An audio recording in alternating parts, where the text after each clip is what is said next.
সগর রাজার 60,000 পুত্র যজ্ঞের ঘোড়া নিয়ে তো ফিরল না। সগর রাজা খুব চিন্তিত হলেন।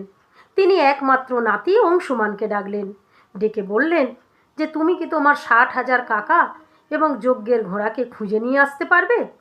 এই দায়িত্ব পেয়ে অংশুমান খুব খুশি হলো। সে বলল, পিতামহ, আপনার কোনো চিন্তা নেই, আমি সবাইকে খুঁজে নিয়ে আসব। এই বলে অংশুমান চলল স্বর্গের পথে। স্বর্গে গিয়ে তন্ন তন্ন করে প্রত্যেকটা জায়গা খুঁজলো, সকলকে জিজ্ঞাসা করলো, কিন্তু কেউ তার কাকাদের সন্ধান দিতে পারল না। সে চলে এলো মর্তে। দীর্ঘদিন সে মর্ত পৃথিবীতে তার 60,000 কাকা এবং যজ্ঞের ঘোড়ার সন্ধান করল। সেখানেও সে কাউকে খুঁজে পেল না। অংশুমান চলল পাতালে। পাতালের সমস্ত জায়গা খুঁজতে খুঁজতে অংশুমান গিয়ে পৌঁছালো কপিল মুনির আশ্রমে। কপিল মুনিকে প্রণাম করে অংশুমান জিজ্ঞাসা করল, মুনিবর, আপনি কি আমার 60,000 কাকা এবং আমাদের অশ্বমেধের ঘোড়াকে দেখেছেন?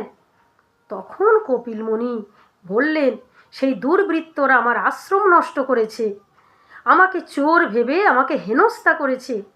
আমার অভিশাপে তারা এই পাতালে ভস্ম হয়ে পড়ে রয়েছে।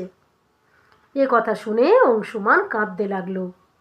মুনিবরকে বলল, মুনিবর, আমার কাকাদের কি কোনো মুক্তি হবে না?